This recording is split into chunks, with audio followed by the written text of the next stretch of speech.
Here's my 4th YouTube video. I just wanted to come out. It's early in the morning on Saturday. You might hear some noises, some kids and stuff. Just want to let you know. Anyway, so before I launch into my gastric bypass story, I wanted to show you something that I got from Ulta. It was a sample, and it's by Benefit, and I love Benefit, but it's called the Professional. And usually with stuff like this, I'm kind of skeptical, but I use this, and it's amazing.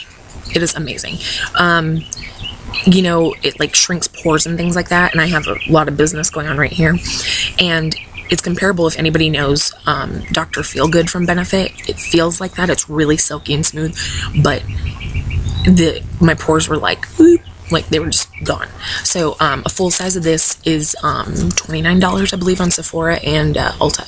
So that's one of those things that I would pick up, and I will next time I have some extra money, whenever that is. So anyway, okay, so how I got the gastric bypass.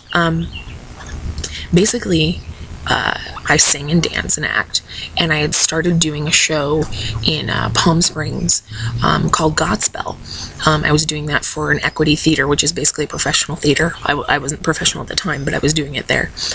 And anyway, I'm doing the show, and right around that time, I weighed roughly almost 500, I'd say. And I kept up with the skinny people, you know what I mean? It's a very physical show, moving, and I had to have knee pads and all this stuff. And oh, there's the train. Anyway, it's a very physical show, and I was in a lot of pain. And anyway, I had solos and things, and you know, I'd been hemming and hawing and kind of on and off about the surgery for a long time. I wanted to get it, but it's so expensive, the co-pays and things like that, and just all the testing. I didn't have insurance. Well, at any rate, at that point, I did have insurance, and the copay for it was, with the hospital and everything, was roughly about $12,000. So, at any rate, I was doing the show, and I would go down in the audience with a feather boa and ask them if, you know, does this feather boa make me look fat and that kind of thing. You know, just making fun of it and just laughing before they do. That was always my motto, still is. So I did that, and the head usher there, Miss Janet, she found out that I wanted to have the surgery, but I just couldn't afford it, you know. And my director, Miss Wendy, she went over there and was talking to her about it and everything. And come to find out, Janet, you know, said to me, she said, "You're too good to be in the back row. You need to be in the front."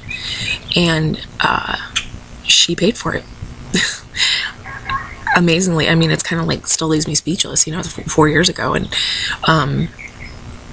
she paid for it. She wrote a check, and it's amazing to me. And for anybody that says that there's, you know, that wasn't divine intervention, it wasn't this, it wasn't that, I'm sorry, but I don't believe that. I know that God opened those doors for me. I mean, there's no other explanation for it for me at all. You know, people aren't that kind. You know, and I'm one of them. I'm a human too. But it was just amazing. So that was in 2007, I did that show. And then I didn't get all my testing done and everything ready to go until about, I'm going to say March. And then I set off on the task of losing weight before the surgery. You have to lose about 10% of your body weight. Well, they like to see it because it shrinks your pancreas, your liver, so that they can get in there and see different things. Now, the testing is pretty rigorous. You check out everything. You have, you know, in my case, we have heart disease in our family. So my mom died when she was 52 of a heart attack. So I had an angiogram through my, oh gosh, I can't remember the vein, in my leg, the big guy in my leg. Anyways, I had an angiogram, and my heart was fine. They were really amazed that I, A, didn't have diabetes, and B, never had a heart attack, considering the shape that I, you know, put myself in. You know, the only things that I still have wrong with me, and were the things that were bothering me, were my back and my knees and ankles. And anyway, so I had to have that done. I did a mammogram. I did a sleep study, which was heinous. I mean, that was like the worst part of the whole getting ready for the surgery. The worst part. No, that's a lie, actually. The worst part was the day before, when you need to cleanse your system. You know what I mean? Not good. And for anybody that's had that surgery, you know what I'm talking about. Or any sort of abdominal surgery. Ooh, rough. rough times. Anyway, so so I had all that done, and I got all the testing done, and we were ready to go. And Dr. Bobby, that's my surgeon, he's a great guy. He's just really caring, really loving. I mean, I had a complication with it about a year later, and I called him on his cell phone, and the man answered and said, "Carrie, what's wrong?" He had my cell phone number in his cell phone.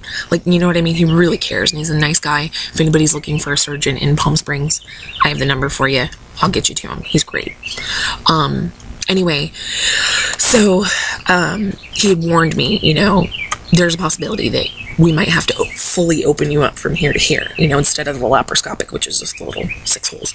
And, I was like, oh God, I don't want that done. I've heard there's so many, things with it.